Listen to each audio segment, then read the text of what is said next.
అందరికీ నమస్కారం. నా పేరు ఐశ్వర్యరా. నేను twin flame coach.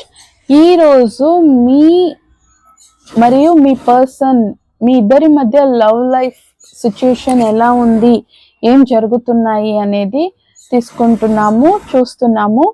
Almost Kannada reading లో ఏమొచ్చింది, దీంట్లోనూ కూడా ఆల్మోస్ట్ అదే, ఇంకొంచెం డిఫరెన్స్ గా ఉంది కానీ ఆల్మోస్ట్ సేమ్ కార్డ్సే ఇక్కడ వచ్చింది. అంటే ఇక్కడ మీ యొక్క పర్సన్ లైఫ్ లో మీ మధ్యన రొమాంటిక్ ఫీలింగ్స్, అట్రాక్షన్ అనేది చాలా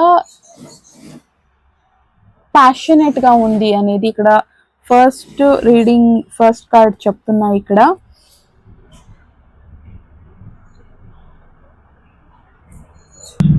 మీ పర్సన్ మీద మీకు ఎలాంటి ఫీలింగ్స్ ఉన్నాయో వైస్ వర్స వాళ్ళకు కూడా మీ మీద అదే ఫీలింగ్స్ ఉన్నాయి.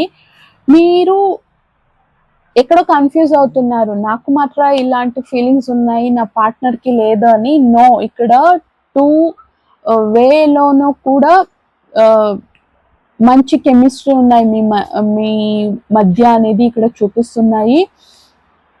ఇద్దరికి కూడా ఒకరంటే ఒకరికి చాలా ఇష్టం అనేది, అట్రాక్షన్, రొమాంటిక్ ఫీలింగ్స్ కానీ అవన్నీ కూడా ఇద్దరికి కూడా కామన్ ఉన్నాయి. కానీ కొంచెం దాన్ని పక్కన పెట్టి మీరు చాలా గైడెన్స్ ఇక్కడ వచ్చింది. ప్రాబ్లమ్స్ కూడా ఉన్నాయి మీ ప్రేమలో.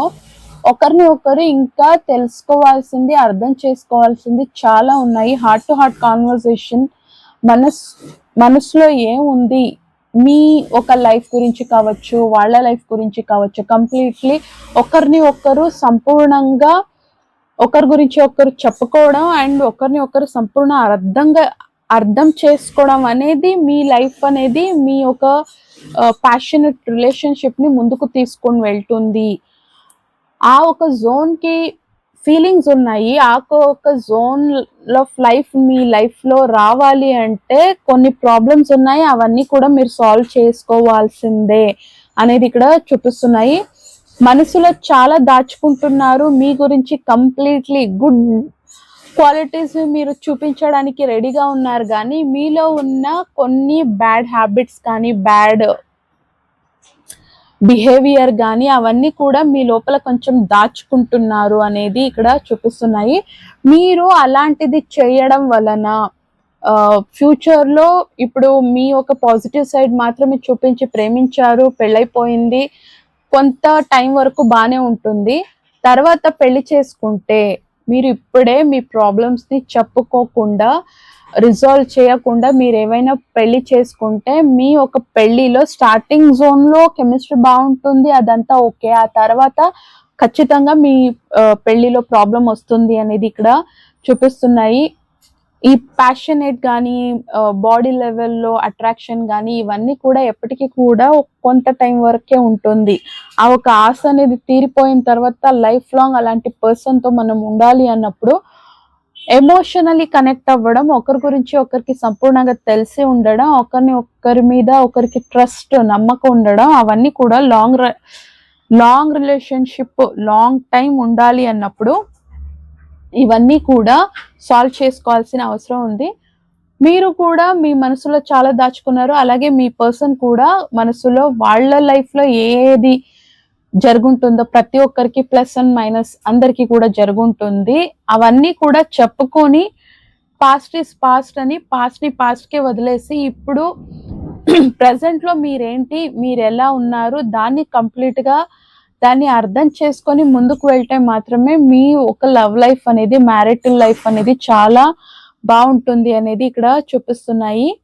అండ్ మీరు మీ పర్సన్ వేరే వేరే కాస్ట్ అయి ఉండొచ్చు, రిలీజియన్ అయి ఉండొచ్చు, వేరే వేరే లాంగ్వేజ్, వేరే వేరే స్టేటే అయి ఉండొచ్చు, సంథింగ్ అలాంటి డిఫరెన్స్ మీకు ఇక్కడ క్లియర్ గా చూపిస్తున్నాయి.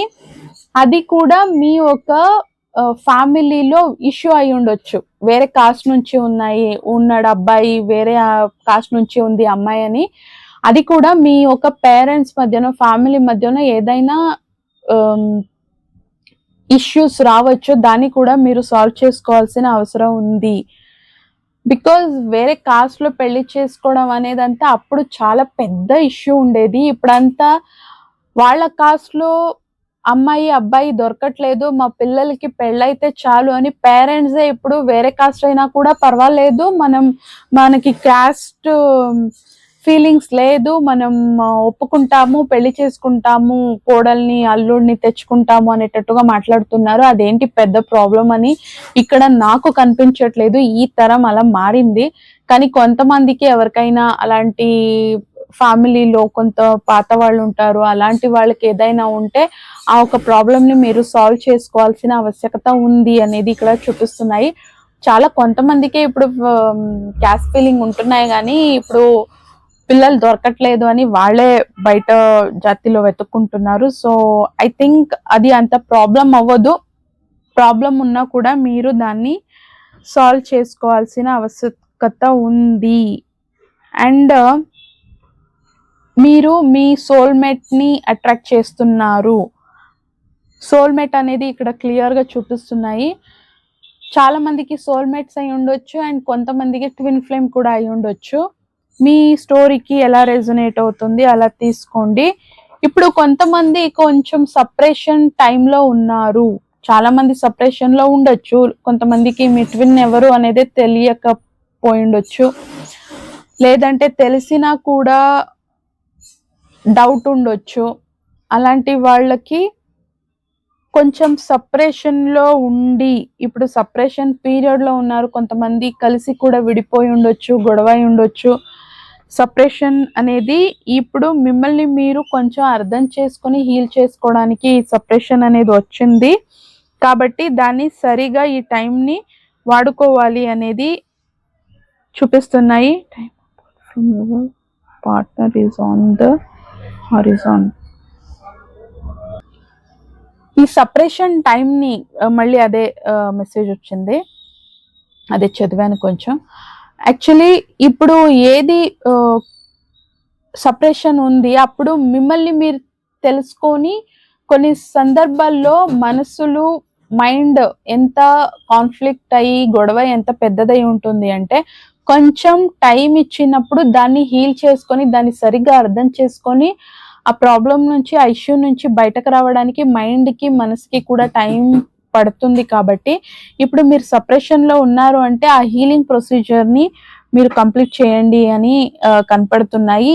ఎవరైనా ఈ ఒక ప్రాబ్లం అయినంత త్వరగా సాల్వ్ అయ్యి మీ యొక్క లవ్ లైఫ్ అనేది కొంతమందికి మీ ప్రేమ అనేది కంప్లీట్ గా సక్సెస్ అయ్యి పెళ్లి కూడా చేసుకుంటారు. పెళ్ళైన తర్వాత మీ ఒక పార్ట్నర్ తో మీ ఒక లవ్ లైఫ్ అనేది చాలా బాగుంటుంది అనేది ఇక్కడ చూపిస్తున్నాయి. అండ్ మనసులో చాలా విషయాలు నేను తప్పు చేశాను అనేదంతా ఏం దాచుకున్నారు, ఇలాంటి తప్పు జరిగింది అప్పుడు నాకు తెలుసో తెలియకో తప్పైపోయింది అని సారీ అని చెప్పండి. ఒకరు సారీ చెప్పిన తర్వాత ఇంకొకరును దాన్ని విని క్షమించి పాస్ట్ ఈస్ పాస్ట్ అని పాస్ట్ ని వదిలేసి క్షమించి ముందుకు వెళ్ళాలి. Forgiving and learning. ఆ తప్పు నుంచి మీరు ఏం నేర్చుకున్నారు మీ లైఫ్ లో, ఆ లెసన్స్ ని మాత్రమే పట్టుకొని ఆ పర్సన్ ని ఆ ఒక సిచ్యుయేషన్ ని కంప్లీట్ గా క్షమించి లైఫ్ లో మూవ్ ఆన్ అవ్వాలి అనేది ఇక్కడ చూపిస్తున్నాయి. ఇక్కడ వస్తున్న చిన్న చిన్న ప్రాబ్లమ్స్ ఏది ఉంది అవన్నీ కూడా మీరు సరిగ్గా హీల్ చేసుకోవడం వలన మీ యొక్క లవ్ లైఫ్ అనేది చాలా అందంగా మారుతుంది. ఇది ఆల్రెడీ పెళ్ళైన వాళ్ళకైనా కూడా ఇదే వస్తున్నాయి. మీ మధ్య ఉన్న ప్రాబ్లమ్స్ ఏదైనా ఉంటే దాన్ని కంప్లీట్ గా హీల్ చేసుకొని కొంచెం మీరు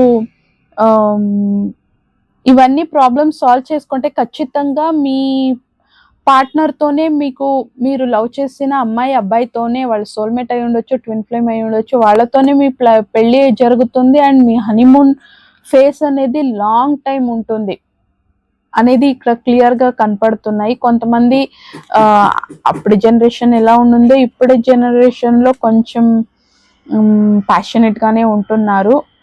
సో అలాంటి ఒక లాంగ్ లైఫ్ హనీమూన్ ఫేజ్ అనేది మీ లైఫ్ లో మీరు లాంగ్ లైఫ్ మీరు బతుకుతారు అనేది ఇక్కడ కనపడుతున్నాయి. అయినా కూడా మీ ప్రేమని మీరు పొందడానికి మీరు ఇంకా ఎఫర్ట్ పెట్టాల్సిన ఆవశ్యకత ఉంది. కలల కంటే మాత్రమే చాలదు. ఆ కలలు పూర్తి అవ్వాలంటే దాని మీద కరెక్ట్‌గా వర్క్ కూడా చేయాలి.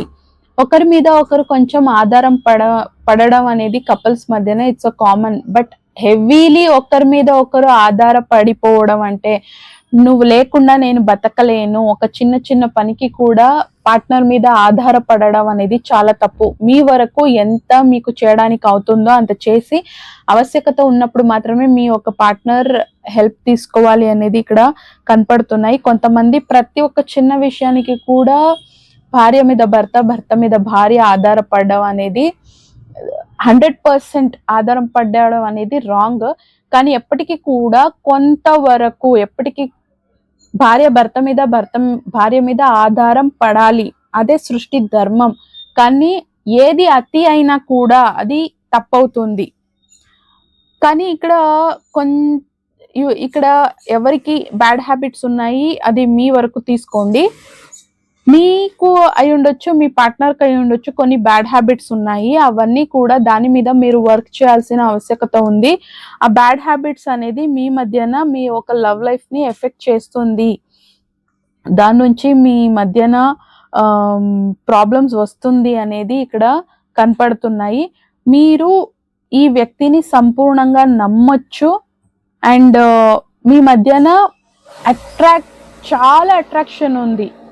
అట్రాక్షన్ అంటే మ్యాగ్నెటిక్ పుల్ ఉంది. మీ ట్విన్ ఫ్లేమ్ కి ఇట్స్ అ కామన్ థింగ్. వాళ్ళు ఒకరినొకరు అలా పుల్ చేస్తూ ఉంటారు. మ్యాగ్నెట్ ఒక్కటిని ఒక్కడు ఎలా లాగుతుంది అలాంటి ఒక మ్యాగ్నెటిక్ పుల్ ఉంది మీ మధ్యన అనేది ఇక్కడ చూపిస్తున్నాయి. మీరిద్దరూ కూడా చాలా మంచి మనసున్న వ్యక్తులు కాబట్టి మీరు ప్రేమించడం అనేది డిజర్వ్ చేస్తారు అనేది ఇక్కడ చూపిస్తున్నాయి. కానీ అలాంటి ఒక అన్కండిషనల్ ప్రేమని మీరు అట్రాక్ట్ చేయాలన్నప్పుడు ఫస్ట్ మిమ్మల్ని మీరు ప్రేమించుకోండి, సెల్ఫ్ లవ్ చేయండి, సెల్ఫ్ కేర్ చేయండి. మీ ఆరోగ్యం మీద కొంచెం ధ్యాస తీసుకోండి. కొంతమంది హెవీ వర్క్ చేస్తూ రెస్ట్ తీసుకోవడం అనేది వాళ్ళ ధ్యాసం లేక ఎలా అంటే అలా హెల్త్ ని కూడా ఇగ్నోర్ చేస్తారు. అలాంటి వాళ్ళు ఎవరైనా ఉంటే ఖచ్చితంగా మీ సెల్ఫ్ కేర్, మీ హెల్త్, మీ సెల్ఫ్ లవ్, మిమ్మల్ని మీరు ప్రేమించుకోండి. మమ్మల్ని మనం ప్రేమించుకోవడం అంటే మన హెల్త్ ని, మన బాడీ, మైండ్, హార్ట్, సోల్ అన్నిటిని కూడా కేర్ చేసేది, మంచి భోజనం తెచ్చుకునేది, మంచి హ్యాబిట్స్ బిల్డ్ చేసుకునేది, త్వరగా పడుకునేది, త్వరగా లేచేది, ఇలాంటి గుడ్ హ్యాబిట్స్ అనేదంతా good lifestyle, positive lifestyle ని అడాప్ట్ చేసుకునేది అని. అండ్ కొంతమంది ప్రేమిస్తున్నారు, ఇంకా ఆ పర్సన్ కి మీరు చెప్పట్లేదు అని కొంచెం వెనకడుగు వేస్తున్నారు. చెప్తే ఎక్కడ ఒప్పుకుంటారో లేదో, రిజెక్ట్ చేసేస్తే అనే భయం అనేది కొంతమందికి కనపడుతున్నాయి. ఈ రీడింగ్ మీ వరకు వచ్చింది అంటే ఖచ్చితంగా వాళ్ళకి ప్రపోజ్ చేయండి. వాళ్ళు మీ ప్రపోజల్ ని ఒప్పుకుంటారు. మీరు వాళ్ళని ఎలా ప్రేమిస్తున్నారో అలాగే ప్యాషనేట్ గా వాళ్ళు కూడా ప్రేమిస్తున్నారు. అమ్మాయి అయినా అబ్బాయి అయినా ఈక్వల్ ఎనర్జీ ఇక్కడ వస్తున్నాయి కాబట్టి మీ ఫీలింగ్స్ ఏమున్నాయో వాళ్ళ ఫీలింగ్స్ కూడా అదే. ఈ ఒక పర్సన్ ని మీరు ప్రేమించడానికి సేఫ్ ఉన్నారు. ఒక పాజిటివ్ పర్సన్ ని మీరు ఎలా ఉన్నారో అలాంటి ఒక పాజిటివ్ పర్సన్ ని మీ వరకు మీరు అట్రాక్ట్ చేశారు అనేది ఇక్కడ కనపడుతున్నాయి. అండ్ మీరు కంప్లీట్ గా ఆ పర్సన్ ని నమ్మి ప్రేమించడానికి ముందుకు వెళ్ళొచ్చు అనేది ఇక్కడ కనపడుతున్నాయి. ఈ ఒక్క రియల్ లవ్ అనేది డివైన్ టైమింగ్ లో మీ లైఫ్ లో మీకు వస్తుంది. ఆ పర్సన్ కంప్లీట్ గా మీ లైఫ్ లోకి వచ్చిన తర్వాత మీ మనసు చెప్తుంది నా కోసం పుట్టిన అమ్మాయి గాని అబ్బాయి గాని ఇతనే కానీ ఈమె అని. అప్పుడు ఖచ్చితంగా వాళ్ళని మీరు సంపూర్ణంగా నమ్మి వాళ్ళని సంపూర్ణంగా మీరు ప్రేమించొచ్చు. కొన్ని ప్రాబ్లమ్స్ ఆల్రెడీ చెప్పాను, ఆ ప్రాబ్లమ్స్ మీద మీరు వర్క్ చేయాలి. ఆ తర్వాత డివైన్ టైమింగ్ లో ఖచ్చితంగా మీ పర్సన్ కి మీరు ప్రపోజ్ చేసి పెళ్లి చేసుకొని హ్యాపీ లైఫ్ అనేది మీరు లాంగ్ లైఫ్ మీ ఒక మ్యారేజ్ అనేది నిలబడుతుంది అనేది ఇక్కడ కనిపిస్తున్నాయి. కానీ మీరు ఎఫర్ట్ పెడితే మాత్రమే, ఎఫర్ట్ పెట్టకుండా ఏది కూడా దగ్గరికి రాదు. రిలేషన్షిప్ లో ఒకరిని ఒకరు సంపూర్ణంగా అర్థం చేసుకొని ఒకరి కోసం ఒకరు, ఒకరి ప్రేమ కోసం ఒకరు ఎఫర్ట్ పెట్టాల్సిన ఆవశ్యకత ఉంది.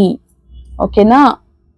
కాబట్టి ఏ ఒక ప్రాబ్లమ్స్ ని హీల్ చేసుకోవాలి అని వచ్చిందో దాని మీద వర్క్ చేయండి. ఖచ్చితంగా మీ పార్ట్నర్ తో రీకన్సిలేషన్ అవుతుంది. చాలా పెళ్ళైన తర్వాత కూడా గర్ల్ ఫ్రెండ్ బాయ్ ఫ్రెండ్ గానే మంచి ఫ్లర్టీ టైప్ లోనే ఉంటారు మీరు. అంత అందంగా చక్కగా ఉంటుంది. పెళ్ళైన తర్వాత కూడా మీ మధ్య ఒక ఫ్రెండ్షిప్, గుడ్ ఫ్రెండ్షిప్, లవర్స్ లాగే ఉంటారు, ఫ్రెండ్ గా ఉంటారు. మీ ఒక లవ్ లైఫ్ అనేది చాలా ఎంజాయ్ చేస్తారు అనేది ఇక్కడ కనపడుతున్నాయి. మీకు ఎంత రెజనేట్ అయ్యింది కామెంట్స్ లో చెప్పండి. వేరే వాళ్ళకి కూడా రీడింగ్ చూడడానికి హెల్ప్ అవుతుంది. సో ఇంతవరకు వీడియో చూసుంటే thank you very much. Next happy transformation next class తో కలుద్దాం. అంతవరకు keep smiling, take care, because we are all born for a reason. Bye and love you all.